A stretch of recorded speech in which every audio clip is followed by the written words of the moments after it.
siya na,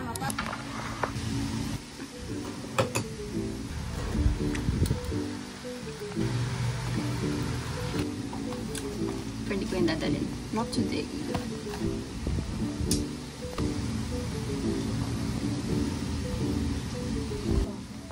Kumain ka daw, sabi ni Mama. Pagkaan ka lang.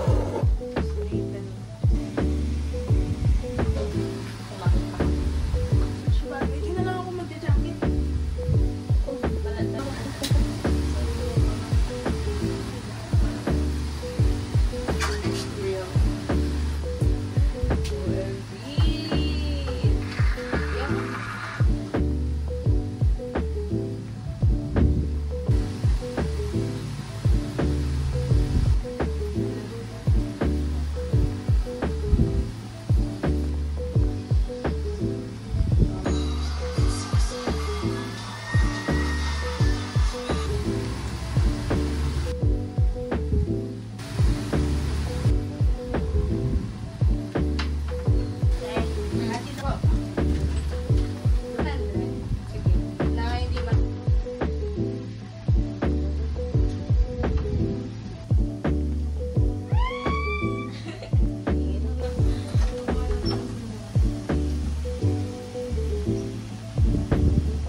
Di ba funny tignan?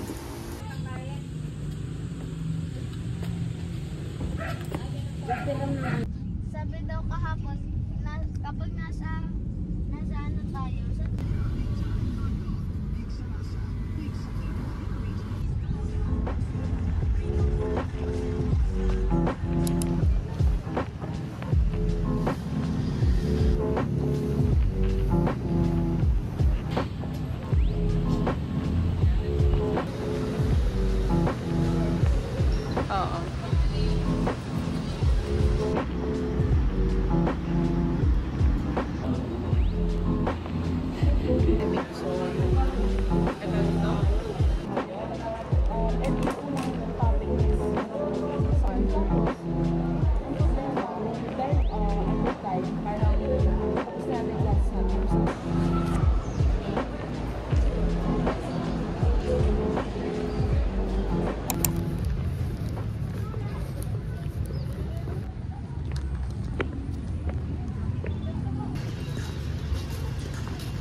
Sa Second day of classes.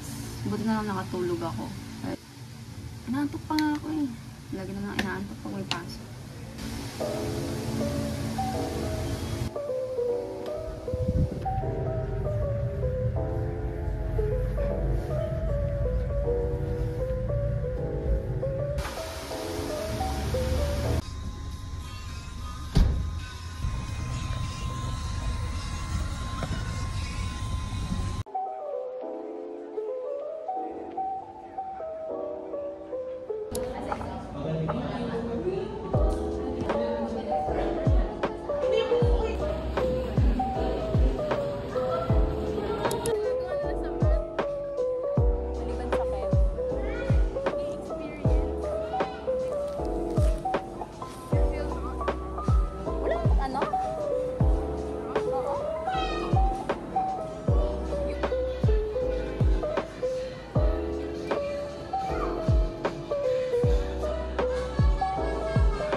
Ano kasi namin, schedule 8 to 4, 8 hours. Ay, 8 hours? Not sure. But 10, 11, 4. Nasa 8 hours. Hindi ako sanay na ganun kasi sa first year nga, around 3 o'clock or 2:55 yun.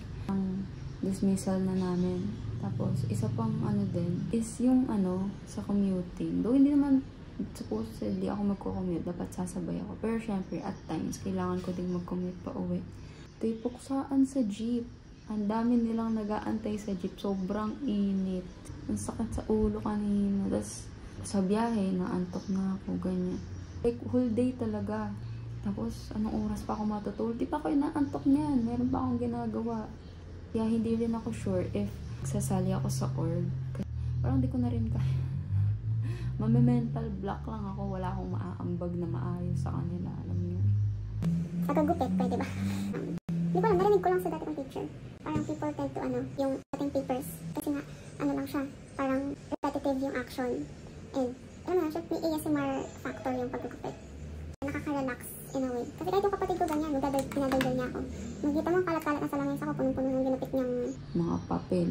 Hindi rin maayos yung paano ka ayusin yung study schedule ko, yung sleep schedule ko. Puksaan. Grabe yung mga high school students. Nahabol talaga nila yung jeep. Paunahan sa seat. Siguro ang tagal-tagal na nilang nag-aantay. No? Habulin nila. Mapato kayo dyan, te.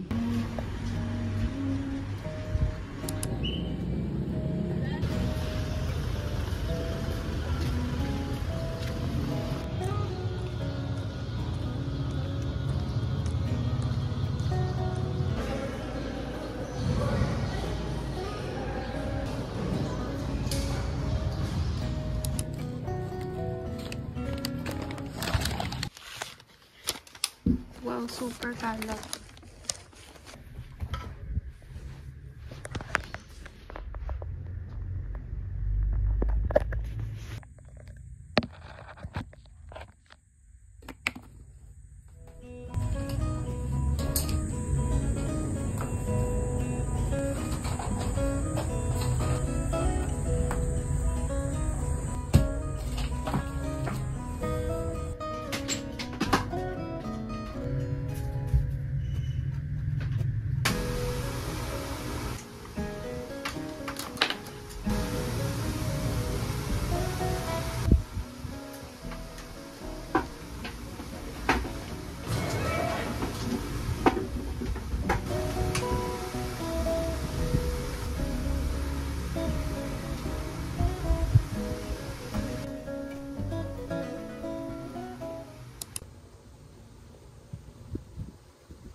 Hanggang